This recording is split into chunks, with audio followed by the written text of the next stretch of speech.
I am here in the beautiful Royal Horse Guards Hotel right in the middle of Whitehall, and we're having morning tea with the iconic David Emanuel.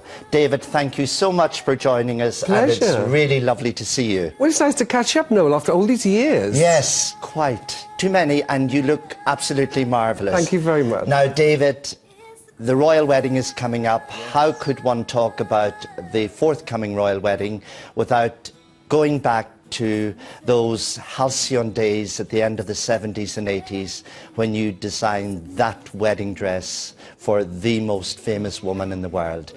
How did it all happen? It really started, Noel, a simple phone call, actually, for the wedding. But what before that, Vogue magazine called in some clothes. And at the time, I remember having a very soft, pretty pink blouse in silk chiffon in the studio. I thought we'd send it in.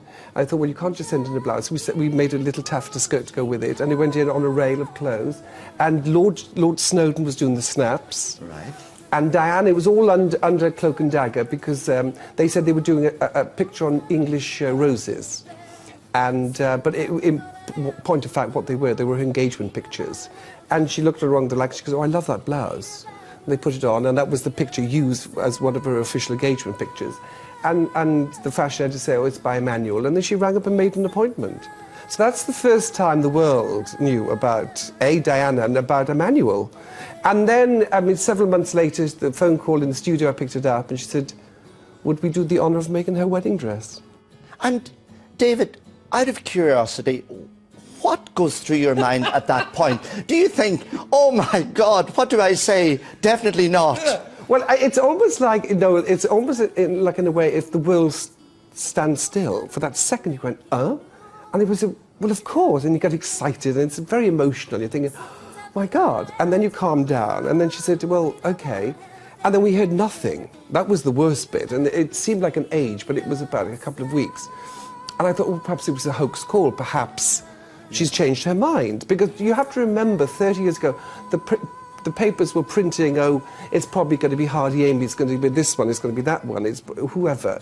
And Emanuel, I think we will rank outsiders. We were only fresh straight from the Royal College of Art. Yes, we'd only been in business for about 2 or 3 years. But then the little voice said, hello, it's me. I said, hello, me. Have you changed your mind? No, no, no, no. And then about 3 days after that, Buckingham Palace press office rang and said, Mr. Emanuel, we're going to formally announce to the world that you're going to be doing this. And I said, oh, thank you. And then I ran, got a bottle of champagne, got some paper cups, and all the girls in the workroom, we all have a drink, and then it was fun.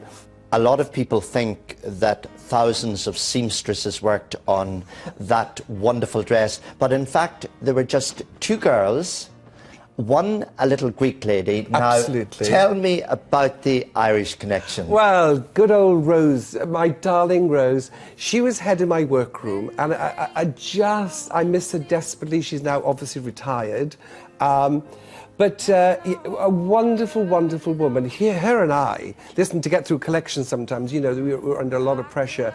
We'd work through the night, we'd probably polish off a bottle of gin as well to get going. David, you're giving the Irish a bad name. No. But I was drinking it as well, you know. Rose Hoey, she actually comes from County Donegal. What can I say? My county. No! Yes. Really? So I wonder if she or any of her relatives are watching. Oh, they're bound to be, yeah. And so few people know this. Oh, yeah, well, no, she was a dream. I miss her desperately every day. We're still in contact. In fact, she's just turning 80, and she's coming to London next month, so I get to see her. Now, tell me, in a situation like that, how much involvement would the princess have had? I mean, where did you meet? Did she come to your studio? Oh, yeah, she came to Brook Street. And was she very normal? Oh, very. Lady Diana Spencer was the most charming, delicious. And you know, one of the few clients I've had, it did not change from the second I met her till the end. I mean, because she was fresh, she was tall, she was leggy, fresh, a beautiful skin. The eyes, once those eyes fixed on you, it was all over.